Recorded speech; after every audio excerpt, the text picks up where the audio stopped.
કેમ છે ગિરીશભાઈ? સારું છે.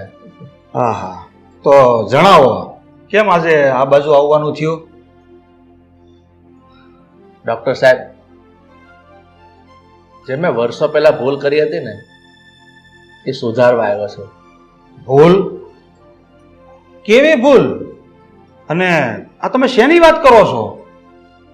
તમને યાદ છે ડૉક્ટર સાહેબ, આજથી 20 વર્ષ પહેલા મારી પત્નીને જ્યારે ડિલિવરી આવે એમ હતી ને ત્યારે મેં તમારી હોસ્પિટલમાં એને એડમિટ કરી હતી.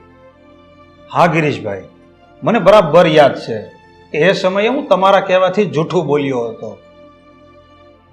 તો ડૉક્ટર સાહેબ, હવે તમારે આ વાતને સાચી સાબિત કરવાની છે. તમારા મારા ઘરે આવી અને મારી પત્નીને કહેવાનું છે કે આકાશ જે છે ને એ તમારો જ દીકરો છે, તમારું જ સંતાન છે. ગિરીશભાઈ, મને તો એ નથી સમજાતું કે એ સમયે તમે તમારી પત્ની આગળ જૂઠું કેમ બોલ્યા અને આટલા વર્ષો પછી તમે તમારી વાત કેમ ફેરવી રહ્યા છો? પિયુષભાઈ, એ વખતે હું ખોટું બોલ્યો હતો એટલે આજ સુધી રાધાએ આકાશને પોતાનો દીકરો માન્યો જ નથી. અને એટલે આકાશ આજ લગી ઝૂરી ઝૂરીને એક આશ્રિત મહેમાનની જેમ જિંદગી જીવી રહ્યો છે. એટલે એનું દુઃખ મારાથી જોવાતું નથી. એટલે પિયુષભાઈ, તમારે મારા ઘરે આવી મારી પત્નીને સાચી હકીકત જણાવવી પડશે. ઠીક છે ગિરીશભાઈ, હું તમારા ઘરે જરૂર આવીશ અને રાધાબેનને બધી હકીકતની જાણ કરીશ. ઠીક છે પિયુષભાઈ, તમારો ખૂબ ખૂબ આભાર. આવતીકાલે તમે મારા ઘરે આવજો, હું તમારી રાહ જોઈશ. જરૂર પ્રવીણભાઈ. જય શ્રી કૃષ્ણ. જય શ્રી કૃષ્ણ. આવજો હો ભાઈ.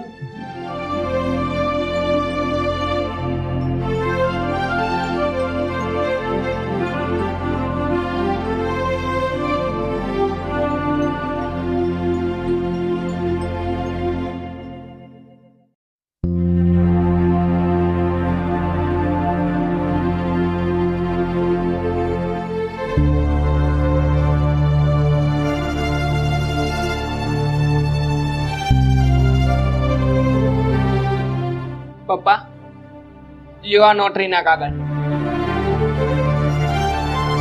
નોટરીના કાગળ? પણ આ શેની નોટરીના કાગળ છે?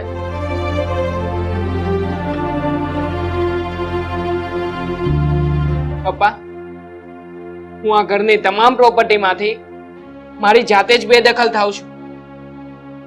એટલે આજથી